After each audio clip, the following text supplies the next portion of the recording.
చాలా కాలం క్రితం సముద్రం మీద ఒక పడవ వెళ్తోంది. ఆ పడవలో ఒక వ్యాపారి ఉన్నాడు. అతని పేరు జీనో ఆఫ్ సిటియం. అతని దగ్గర సంపద ఉంది, పేరుంది, భవిష్యత్తు మీద నమ్మకం ఉంది.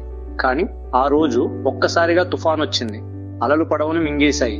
అతని సరుకు అంతా సముద్రంలో కలిసిపోయింది. జీనో ఒడ్డుకు చేరాడు. తడిసిన బట్టలతో, ఖాళీ చేతులతో, విరిగిన కళ్ళలతో అతను అక్కడే కూర్చున్నాడు. సముద్రం వైపు చూశాడు. మనసులో ఒక ప్రశ్న వచ్చింది. డబ్బు పోయింది, పేరు పోయింది, సరుకు పోయింది, కానీ నా ఆలోచన పోయిందా? లేదు. అక్కడే అతనికి అర్థమైంది, ఆలోచించే శక్తి మాత్రం అతని దగ్గరే ఉంది అని.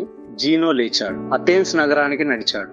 ఒక పుస్తకాల దుకాణం దగ్గర ఆగాడు. అక్కడ సోక్రటీస్ గురించిన పుస్తకం చదివాడు. ఒక్క లైన్ అతన్ని ఆపింది. బయట ప్రపంచాన్ని మార్చాలని ప్రయత్నించు, నీ ఆలోచనలను మార్చు. అతను దుకాణం యజమానిని అడిగాడు, ఇలాంటి మనుషులు ఎక్కడ దొరుకుతారు? యజమాని వేలు చూపించాడు రోడ్డు మీద నడుస్తున్న ఒక మనిషి వైపు.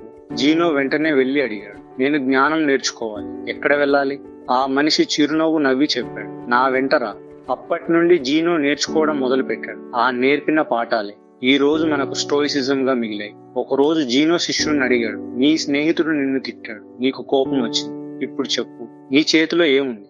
శిష్యుడు అన్నాడు, అతన్ని తిరిగి తిట్టడం. జీనో తల అడ్డంగా ఊపాడు. అతను తిట్టాడు, అది అతని పని. నీవు ఎలా స్పందిస్తావో అది నీ పని. అవమానం నిన్ను బాధ పెట్టదు, దాని గురించి నీవు ఎలా ఆలోచిస్తావు అదే నిన్ను బాధ పెడుతుంది. మరొక రోజు జీనో శిష్యుడికి ఒక కథ చెప్పాడు. ఒక రాజు దగ్గర ఒక అడవి గుర్రం ఉంది. అది చాలా బలంగా ఉంది, కానీ రాజు ఓపిగ్గా దాన్ని శిక్షణ ఇచ్చాడు. భయపడలేదు, కోపపడలేదు, దాన్ని అర్థం చేసుకున్నాడు. ఆ రోజు నుంచి అదే గుర్రం రాజుని యుద్ధరంగంలో విజయం వైపు తీసుకెళ్ళింది. జీనో కాసేపు నిశ్శబ్దంగా ఉన్నాడు. తర్వాత మెల్లగా చెప్పాడు, గుర్రం శత్రువు కాదు, అదుపు లేని శక్తి మాత్రమే ప్రమాదం. అతను శిష్యుడి హృదయాన్ని తాకేలా అన్నాడు, ఆ గుర్రం అంటే నీ మనసు. ఒక ధనవంతుడు జీనో దగ్గరకు వచ్చాడు. నా దగ్గర అన్ని ఉన్నాయి, డబ్బు ఉంది, పదవి ఉంది, కానీ మనసు ప్రశాంతంగా లేదు. ఎందుకు? జీనో నవ్వాడు, నీవు బయటి నుండి సుఖం వెతుకుతున్నావు, కానీ సుఖం అక్కడ లేదు.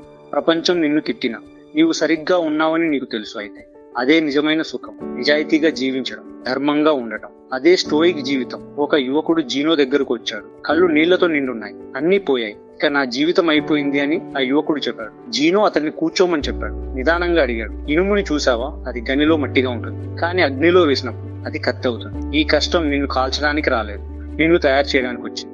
యువకుడు కళ్ళు తుడుచుకున్నాడు.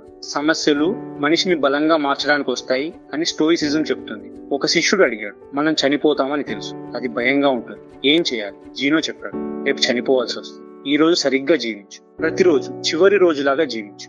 అప్పుడు నువ్వు చిన్న విషయాలకు కోపం పెట్టుకోదు, చిన్న సంతోషాలు కనపడతాయి, జీవితం అర్థమవుతుందని జీనో చెప్పాడు. జీనో తన జీవితం చివరిలో ఒకసారి సముద్రం వైపు నడిచాడు.